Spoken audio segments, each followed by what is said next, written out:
All right, all right. We are back again. The All In Podcast. We're here in Franklin, Tennessee, just outside Nashville, in great Franklin, the suburb, Cool Springs. And I've got a very special guest, someone I met not that so long ago. But I've got Jim Morris here. He is originally from Boston, so he's a Bostonian living here in Nashville, and he's been enjoying every moment of it.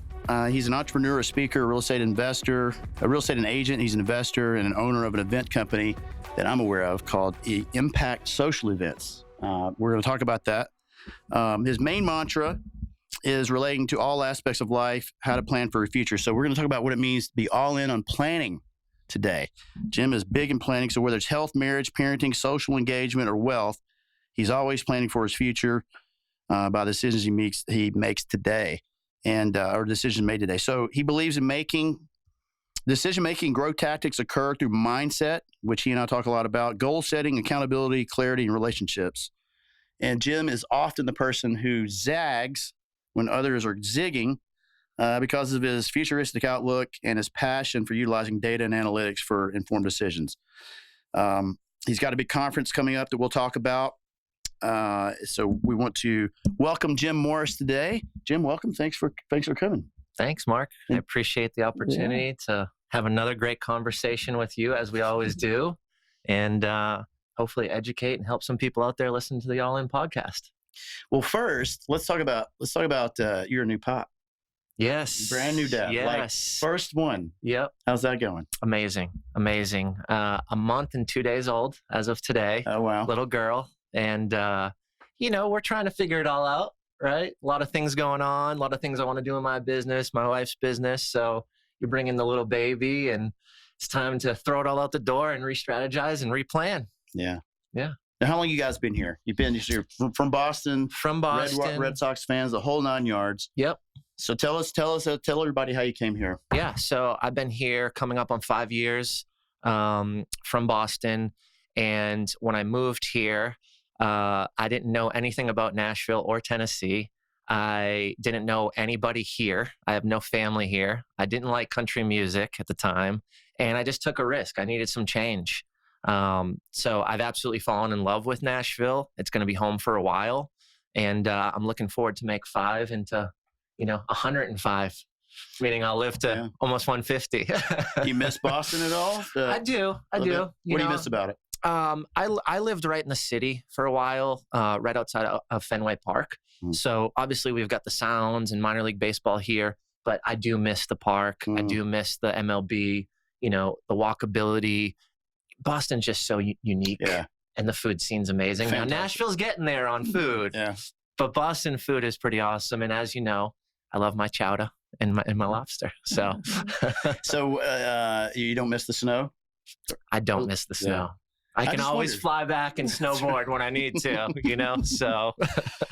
So planning, man, that's a big thing. So it covers so many avenues. And, what got you interested where you really want to go around and start talking about how to plan for your future? I mean, you've got this event company called Impact Social, and you've been big in the community. That's how we met. Yeah. I think we just saw each other and said, hey, I probably need to know this person, and vice versa. Next thing you know, I'm speaking at the event. And so, but talk about kind of how this all came about.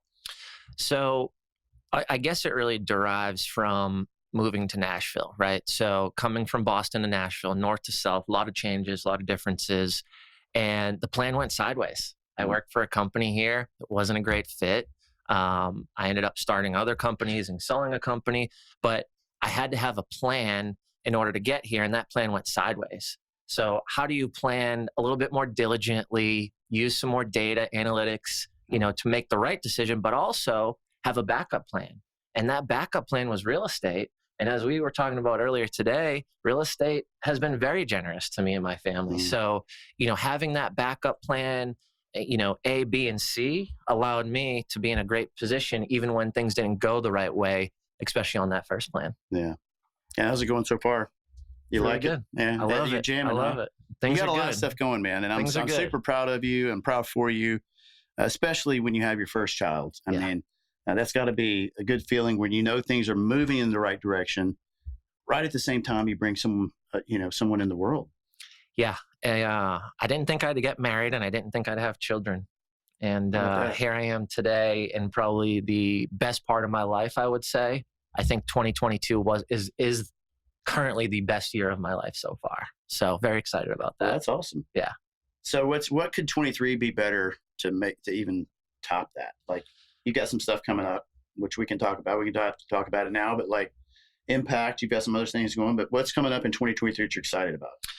I'm excited about the opportunity to help people and deeper relationships. So as you know, in 2022, real estate was just so crazy that a little bit of corners were cut. If you do as many deals as I did and some others, you sometimes, because the market's so crazy and moves so fast, you couldn't focus on those relationships. So I'm excited in 2023 to really just go deeper with my people and love on them as much as I can, because I don't have to show a house in 30 minutes from when it hits the market in order to get a contract in and win it, right? Because my whole thing was speed to lead. I need to show the house. I need to be the first person to show the house and the first contract and work that relationship so they choose us. Yeah. So I'm excited to have a little bit more time in real estate to focus on my people and go deeper with them. In real estate, when you think of someone that's a realtor and you just think, and maybe you think that's the only thing you think. When I think of you, I never think of just your realtor. So I want you to know that, first of all. And I think that speaks to what you have going on. And especially Impact. Talk about that. It's a great event. It's genius. I think that I saw that and I was like, that's kind of what I'd like to do. And so talk about that and how it started and where it's going. So, moved here for a corporate job that didn't necessarily work out well, started an organic frozen beverage company. And then once I left the corporate world, a week later, COVID hit. So we were selling equipment and product to restaurants. No restaurants were buying those products or equipment. So I said, okay, how do I network? How do I meet more people? I'm an entrepreneur. I'm the owner of this business. We did $850,000 the first year while I was working full time. We had big plans to do $2 million this year. What do I do? And my solution to that was to go network and go to events. But it was COVID and no one was having events. So what I did was I leveraged my hospitality relationships and I started throwing events when no one was doing events. Right. So that's really how Impact started, selfishly, because I needed to meet people or my whole world was going to go down the drain, right? And I wasn't going to let COVID define who I am and who I'm going to be. So I started an event company, started throwing events every month, started with about 30 people. We've gotten up to about 170 people an event. The one that you came to, we were sitting around 100, 110. We do it, it's unique, it's different. I think that's really where our success has been, networking not normal is what we called the series. So I started organically because I just didn't want to sit back and let society and COVID kind of tell me how my business was going to go. Now, in that process, I ended up selling the organic frozen beverage company and really turning up the heat on these events. So as we progressed, I think we did 18 months in a row. Continuous, having all those folks come and make those connections and people growing their business.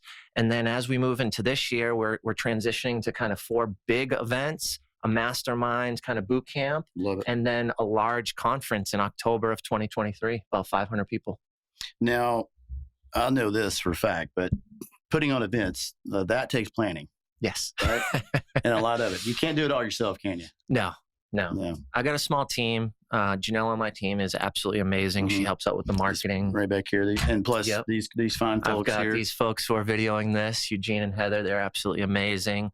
So utilizing that and an assistant has allowed me to kind of get everything out on the forefront, plan it, hit the marketing hard, create value. And then, I'm always asking for feedback. Yeah. What'd you like? What didn't you like? I just rolled out a survey last week to about 150 people, had 65 responses. So we take that stuff serious. We continuously want to grow. We want to deliver and distribute what the people want that will help them make better relationships and plan for their future with those relationships. Right. I mean, I don't want at this point to get lost of how you moved here in the worst possible time that you probably could think of to start. People were not really thinking events. I mean, it was kind of anti-social because people were worried about getting COVID, right? And so here you come, and then not only you just kind of zag, like we talked about, right? When people are zigging, but you took a fast track, man. This thing, you've grown fast. Why do you think you grew so fast? I mean, is it about the planning? I think so. I mean, you're a hard worker. And Yeah. I want to say, I mean, But I think anybody can be a hard worker, right? I mean, Yeah. there's only so many hours in the day and you need sleep, right? And to revitalize your body. But, planning this out and strategically thinking ahead, at this conference, I'm talking to people about it being in October of 23 and everybody's going, man, that's like a year away. I started thinking about this 2.5 years ago. Yeah. 2023 is just the year it's going to happen. Right. So, things take time and diligence. And, if you're going down one path, you may need to pivot, as my life has been, especially since moving to Nashville. So really just trying to focus on that and keep hitting, pounding the pavement and getting feedback. I think that's the biggest thing. Your client, your customer, the people that need these events, that need these relationships, talking and speaking with them and understanding exactly what they're looking for and how to benefit them, right? Opposed to that selfish approach, which is kind of crazy because the company started out selfishly for me because I thought my life was ruined, right? I just left the corporate world, a good salary, safety, protection. And here I am during COVID going, what am I going to do? So I think as I switch that mindset and really do these events to help people and help them grow, I think that's really the key. Right. I just think it's cool. I mean, we just have so many people that we just overlap. I mean, I think you just really play. I mean, I grew up here, but you plugged yourself into the community and, I think, ingratiated yourself. It's been cool to watch. Thanks, man. It's man. been really cool to watch. And, your energy, I think it brings a lot to the table. And so I think, leadership wise, people gravitate to that. Appreciate that. And the positive, you're always, an abundance mentality. I mean, I don't even think we've ever closed a deal together, but the thing is, it's just, how can we all win? I want to see everyone win, and I know that you propel me to feel that even more. Everyone Appreciate I'm around, that, man. Right? I mean, appreciate that. Yeah. The best compliment is giving energy in my mind. If we talk, we hang, we do whatever, and you tell me that you feel good and fired up or have energy, I mean, that's the best. That's what I want. I was telling a friend the other day, a $52,000 commission check when I sold the property did not feel anything like after I spoke on a stage and 26 people the next day told me that they really needed to hear that. I've helped them and it's amazing. That right there that's it, is the best feeling ever. Yeah. $52,000 commission check, it's just money. Right. The feelings are different. So yeah, I mean, I excited think about that. the stage thing is something. I mean, it's the impact. You can see people. They're, you're impacting them. I see it when you're on the stage, and people are standing there gazing at you. And brother, you're in your element. You really are. Appreciate that. And you're a young guy too. I mean, you're. So this is not something that I think that. Did this come naturally for you? Do you think, or? I always wanted to speak. I think I need to get over some fears I had personally, right? Internally, trauma, things like that. Vulnerability was a little hard for me over the years, growing up in Boston and being so rough and aggressive. And, you want to talk about feelings with your boys up in Boston. They're like, man, not so much. Beat it, Right. You going to drink that beer or do I need to drink it for you? Right. That's funny. So, kind of overcoming that and kind of being in the South where there's more opportunity to be honest and vulnerable and people appreciate that. Not saying that people don't in Boston, but it was a lot easier for me to open up. Once I kind of got past that, I think I really hit my stride. Yeah. Yeah. I mean, vulnerability. And there's still so much to do. By no means don't think I'm anybody special or great, but I think that now I've overcome that. It's been a lot easier and you feel that. I feel that energy and I think others do too. I feel when I see you share your story, I always think I relate to it because I think that breakthrough through the barrier of like fear and, you talked about how you're, you had some anxiety or some, and you just had to be vulnerable, vulnerability is huge. I mean, if we can't, right. I mean, you kind of have to go inside. Oh, 100%. 100%. Yeah. So, what kind? No, the real estate side. Tell everybody kind of what kind of clients though that your team that you serve. What do they look like? I mean, is there an ideal type client or types of clients that you work with? I mean, obviously buyers, sellers. You work on both sides in the real estate market. Yep. Which, by the way, guys, tougher year, less closings happened across the country, and here comes somebody that's from a different state, brand new to the area, and crushing it. And so, I mean, it just goes to show you that if you have a plan and you execute the plan, and you get out of your comfort zone, good things are going to happen. Things can happen. Right? Yeah. As far as buyers and sellers go, I work with a lot of business owners, like-minded people. Yeah. All the way from first-time home buyers to third, fourth house. I do a lot of investment too. So short-term rental is obviously super hot here in Nashville. I've probably closed 10 of those this year. I work with some folks that do fix and flips. Yep. People looking for a portfolio of long-term rentals. I invest. I'm kind of got my hand in a little bit of everything as well. So yeah, I mean, that's really my ideal client, is just someone who knows what they want or is seeking the guidance to get what they want. Right. The wish-washy type of client. Right. Kind of like, are we doing this or not? Right. And maybe that's my fast-paced Bostonian in me. So it's still, you still draw back from your roots from that, right? Just, I mean, like a good Bostonian, New York or whatever. I mean, there is that Northeast mentality of just, you got to be tough. I mean, heck, you got to be tough to get through 6 feet of snow per year or something like that, right? It's a different breed. You guys, I don't understand it. There was one point where my little Honda Civic, you couldn't see.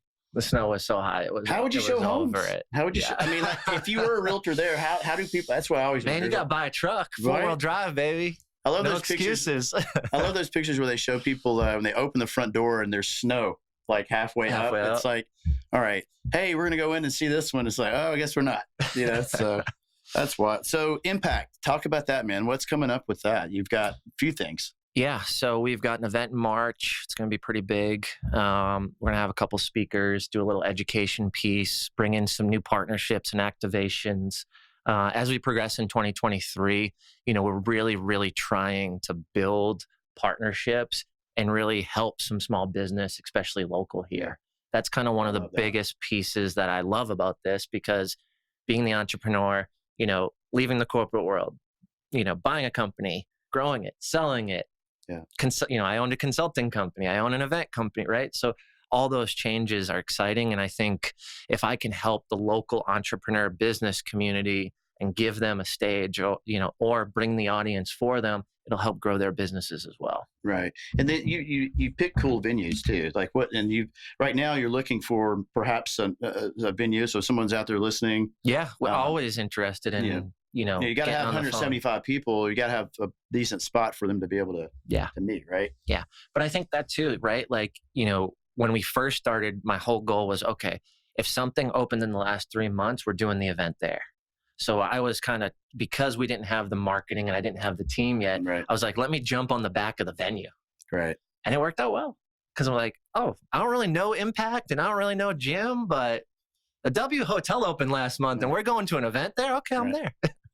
It's amazing what people will show up if you have a picture where people can take a picture, some value. You got to bring value, right? But when you get a lot of people together, good things happen, and you always have good folks coming in and speaking and providing value. I think that's huge for the community, and I think people just gravitate towards value, man. Yeah. I mean, And I think too, it's a forum of conversation, right? So like, you come to an event, you may have an idea or a plan, right? Because we like to plan. But the uniqueness of the event, I think, gets you out a little bit out of that business element. It allows you to open up and show personality. One of the things that I think has been amazing for Impact is no business cards. So the whole goal is to come and make 2 friends. And friends will equate to business, especially when you're liked and trusted, right? So if you come and this is what I hated about events, business card. Yeah. No one-on-ones after, no follow-up. I don't even know if you have kids. I don't know if you even like the Red Sox or the Yankees, right? So my whole goal of building it was, how do we position it to where it's not the same thing like every other event where a business card goes out. Right. It's a situation where you need to engage. And if you're engaging, you're going to feel comfortable to give someone your personal cell phone or grab their phone and put your number in it, right? So we see a ton of that, but I think that really helps drill down and help people communicate, not just, oh, business card and to the next person, right? It's like, oh, I know your story. Mm-hmm. I know where you're from. I know all these details about you. And, hopefully those relationships get built. And when there's good relationships, I mean, I want to do business with all my friends. Yeah. I want to sit at the round table at the JW on the roof, right? Yeah. And drop $25,000 on dinner and not care and be surrounded with all my business partners and all my friends. So, I mean, it sounds like it's very strategic, brother. I mean, you're talking about things that you're not having the cocktails, not having the business cards. I mean, it's almost like a social elixir. I mean, they say alcohol you drink, kind of, it opens you up so you can speak. I mean, I think that's originally what it's intended to do. But then here we are, it's really socially, that's just kind of what happens also when you just start communicating with people and opening up and tearing away, right? Yep. That's the goal. Remove the boundaries. It's a comfortable space. There's a lot of good people in the room. Often people are like, is this a real estate event? I'm like, no. Actually, a majority of people aren't in real estate that come. Right. All kinds of entrepreneurs. All types of entrepreneurs. So, yeah, really great place. Now, did you sort of just figure this out, trial and error, the strategic part of that? Or did you sort of model it at your events after anyone else, or say, hey, this looks cool, I'll do it this way? Or doesn't seem that way. No, so I was in the hospitality world. That's what brought me here, right? So I didn't throw events, I didn't do events, but I was around it, right? Like I seen the run of the show and stuff like that, but that's really about it. Yeah. Just ran with it. Yeah, just figured, hey, there's a problem here. It's COVID and no one's having events and I need to meet people. And this is how I met all the people since I moved here. So I'm like, I'm going to build this thing. And then I just kind of figured it out. And, we revised it. And there's some people that worked for me in the beginning on as a consultant who came on as ops and kind of was like, you need to do this and don't forget about that. But I mean, ultimately, it was really trial and error and continuing to progress and do as best as I can and keep pushing that needle forward. And you just never gave up. I mean, that was one thing. I mean, you had this mentality when you came to town. And that one thing, I think you having your back up against the wall. Don't you think, dude, there's something about that? Like you really don't have a choice, right? I love it. You just gave me goosebumps saying it. And you put yourself in that situation. That's what I think, I want our audience to hear, because I think people get stuck, right? And they're afraid, whatever's holding them back. And sometimes you have to you just got to jump in the water and realize that, hey, I've swam before. I'll figure out how to swim across. Yes. I'm a big proponent of putting my back against the wall. And what I tell everybody, I'm like, I'll live. Yeah. I'll be okay. Yeah. And I think kind of we were talking before about kind of my vulnerability and getting over some traumas and things like that, where it's like, okay, I'm not my parents. I don't have the issues my parents had. So if this doesn't work financially or I'm in a bad situation, I'm not going to be in a situation they ever were. Right. Because I don't do the things that they do. Right. So for me, I'm like, I'm never going to end up that bad. Things are going to be all right. I'll figure it out. Right. It's worked out well. I think it's worked out well. But I think it's just trial and error and, positive mindset. You just gotta keep pushing and something's going to hit, right? Everybody talks about you're one conversation, you're one person away from what you want in life. Right. Well, to get to that, you got to keep pushing and trying. Right? Because that person could be 5 years, 10 years, 20. All right. So you're having lots of conversations. That's what I hear. You're getting in front of a lot of people, and that's not just one-to-one. Yeah, that's the goal. Trying to. So, the mentors. Did you ever have a mentor? Did mentorship play a role in your life? Early on, I didn't. Honestly, I really didn't. I was lost. Or coaching, whatever. Yeah, I was lost early on. I made a lot of money young, partied, kind of made stupid decisions, didn't really think about the future. Like I mentioned earlier, didn't think I was going to ever have children or a wife. Just kind of was like, oh, I'll figure it out. But what I always did when I was working in the corporate world And I remember having a conversation with the owner of the company. I worked at this company for 11 years, from age 17 to 27. From age 16 to 27. And one of the things he said, he's like, you know what's really great about you? You take what you like or what you agree with, and you analyze what you don't like, and then you implement to make sure you don't do the things that you don't like, and you do the things you do like. So I guess for me, I didn't have one person to ever go to until a couple of years ago, honestly. But at the end of the day, I think I was always analyzing everybody, right? Because, I was a director of hospitality for the company, the youngest director. All my peers were older. I had direct line to the president of the company, vice president, COO, CEO. I mean, I learned a ton from them, but I also saw things I did not like that they did. Right. And I was always analyzing that. So I think at a young age, that helped me out. But, more previous, more recent, I definitely have coaches. I think, a coach in every aspect of life. So one of my coaches is real estate specific, but, they've probably the last 2 sessions, we probably talked about parenting and marriage the whole time, not one thing about real estate. Because I think it all goes together, right? If your health isn't good, you can't be a good partner. Right. You can't be a good parent. You can't have 100%. A good social life. You can't have a good work life. You can't have wealth, right? So if I hit all these things and categorize them appropriately and plan, then I think I'll be all right. And I think a lot of that is success to this accountability program that I've built for myself. Every week, me and my wife on Sunday morning sit down at 8 a.m. and go through a spreadsheet of accountability in all those areas of our life. And it's open communication. She knows what I'm doing. There's no why you out late, or she knows that I'm going to an event and the goal here, right? I know what's going on in her world. Right. We talk about who we want our daughter to be as we grow. We talk about what we're trying to do as health. This week we're buying these new mushroom organic pills and we're trying that out, right? Nice. Just kind of from a health perspective. So I think that honestly is the foundation and the base of everything in my life, is making sure me and my partner, my wife, are aligned and we're holding each other accountable, and we're there to cheer each other on. We're there to ask each other for help. We're vulnerable. And that document we use is on Google Docs. So as the week progresses, I can see where she's at with things. She can see where I'm at. And a couple of weeks ago, I was like, hey, babe, I know you didn't do this. And she's like, oh, I'm struggling. I'm like, let's talk about it. That's what dinner is about now tonight. Right. Because I had that tool to go in and look and be like, oh, she said she's going to do that on Monday. It's Thursday. Yeah. So it gave me that communication to go help her. So I think accountability is big in all aspects of life. Well, also what I hear you describing is intentionality.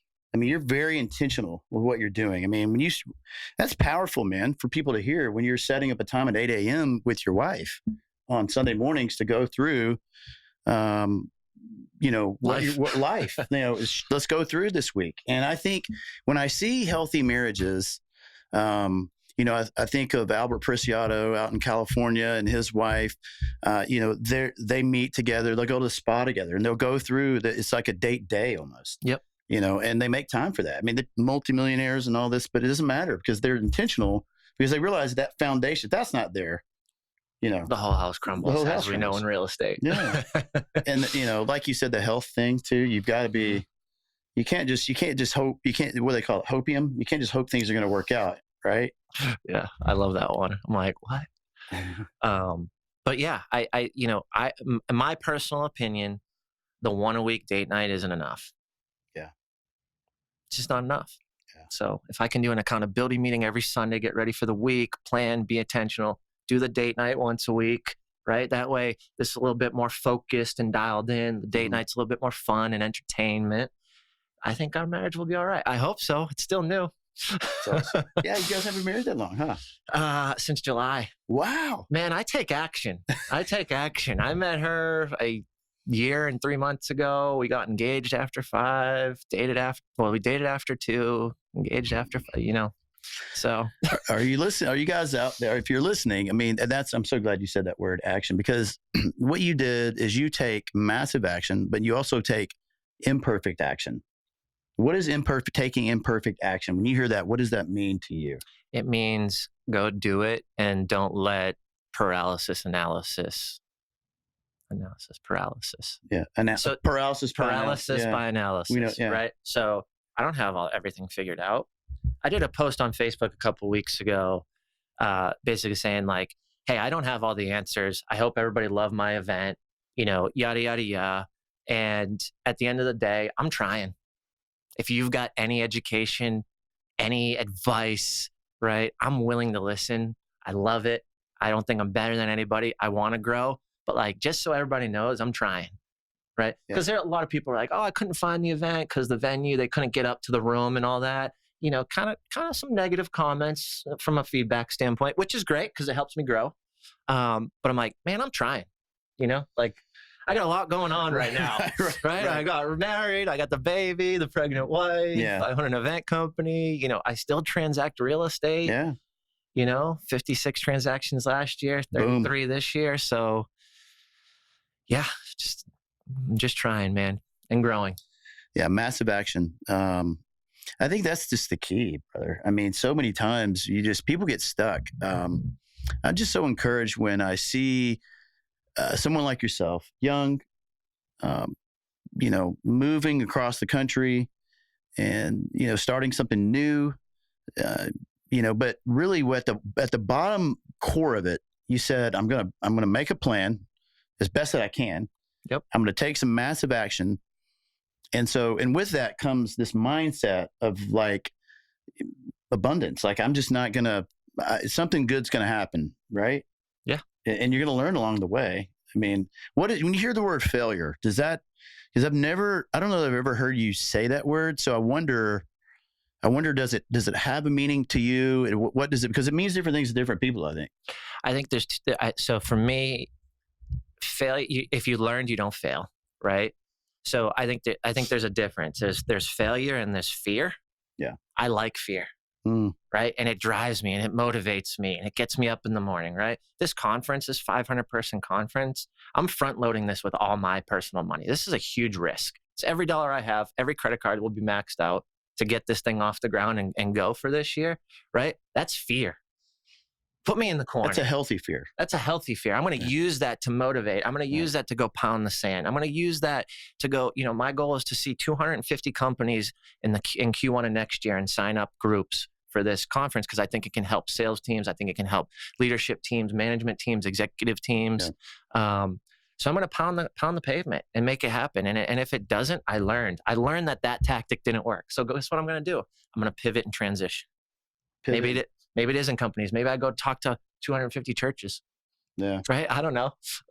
I mean, brother, the more I talk to people that are successful, the more the message boils down to a few things, like what you're saying. It's, mindset, forget about the working hard thing. I mean, that just comes with it. Like you said earlier, I think off camera, is that anyone can work hard. Yep. But you can also work yourself in a circle hard, and the fear may keep someone in that circle. Totally. Where in the healthy fear, I mean, it really goes back to primal, where we had a fear of, a large animal chasing us, and we had to survive it.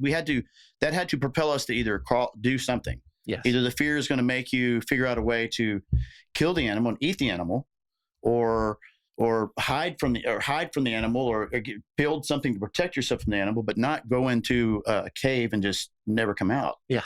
Right. It doesn't really, not a lot of life happens that way, right? Tick tock. Right. When's the lion coming to eat me? Right. Yeah. I mean, that's what it seems like to me when I hear your story. I mean, you just, you were fearless. I mean, you did have fear, but you went into the fire. Yeah. You ran into the fire. I needed to use the fear to push through. You used it. Yeah. With the focus of growth. I think that's the biggest thing. If you're not looking to continually grow, it's tough when you fail because you're not looking at it from the lens of, well, I failed, but I learned a lot and I'm growing from that. Yeah. So if you don't have the growth mindset, I think failure can consume you in ways. So how are you different, would you say, from a year ago or 2 years ago? Like, say a year ago. I mean, like you said, you had more transactions, 50 something or whatever, and maybe this year's less, but like you're a different person and other things have grown in other areas. Clarity. I know what I want. I know where I am. I know where I want to go, and I'm building the plan to get there. Right.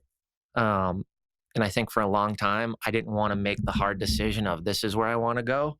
I just wanted to kind of float around and hope things worked out. But once you define it, it's second nature. You live by it. Yeah. And, for me, going back to accountability and just, relationships and reputation, if I say I'm going to do something, the last thing I want is to not do it. Yeah. Because I think that's a major character flaw. So I maybe sometimes open my mouth a little too much, but it drives me to make that shit happen at the end of the day, because I'm like, I said it, I got to do it. Yeah. So, using that to push me and help me grow. Well, I think you're amazing, dude. Like, for clients out there that think, okay, man, I dig this guy. I can dig what he's saying. How do people reach you? How do they work with you and your team? Yeah. So, therealjimmorris.com is probably the best way to get in touch with me. The Real Jim Morris on Instagram. I answer all my DMs. Those links in here. Yeah. I answer all my DMs personally. There's no AI bot or, anything like that. My YouTube show, The Real Jim Morris Show. It's where all my content lives and sits. I just started doing webinars for the first time, literally this week. I think I'm still sweating through my shirt because I was so nervous and scared, but that was amazing. So on my socials, you can see my link tree and it will have all those opportunities to help others and chat. I'd love to chat with anybody and talk shop, talk business, strategy. It's something I love to do. So would love to hear from any of the viewers and see how I can help and, educate if that's an opportunity. So I always ask this question, if you weren't doing what you're doing now, if you can maybe take yourself out of that, because I know you got a lot of things going on. So it just doesn't have to be well thought out, but what would you see yourself doing? What could you see yourself being out there? A pilot. Yep. I was going to go into the Air Force and I was too tall to fly. And they were like, well, you can do this and that. And you're a smart kid. And this is when I was younger, right? And I'm like, the only way I'm going in is to fly. So that was something that kind of got short-lived. Before I moved to Nashville, I took a couple flight school classes. I flew down to Martha's Vineyard in a Cessna with a friend who owned it. I think that's probably where I would be if I wasn't doing this today. Maybe flying private or commercial even, if they allowed me. If I shrunk a couple inches. You're going to maybe fly on your plane, man? Let's go, baby. If you want to get in when I'm flying, that's right. You got to trust me. Well, guys, this has been great. I mean, Jim, if you want to work with him and his team, I can't say enough good things about this guy. You have to surround yourself with great people. It is what it is. And the more you do that, the more you're going to grow. I mean, in the hard things and in the camaraderie is where growth takes place, right? It's where it takes place. It's in the quote unquote failure because you're learning, like we talked about. Jim came down here. There was really no plan B. I mean, essentially, you basically just said, "I'm going to make this work," and if it, that was it. And then, I guess if it didn't, then you would talk about that, and then you just be the next thing that you're just going to. Not what next wall you're going to knock down, right? Or climb over, whatever it is, right? Yeah, exactly. That's it, man. Exactly. So thanks again, guys. Like and subscribe below. Reach out to Jim, and have a great week. Thanks for tuning in.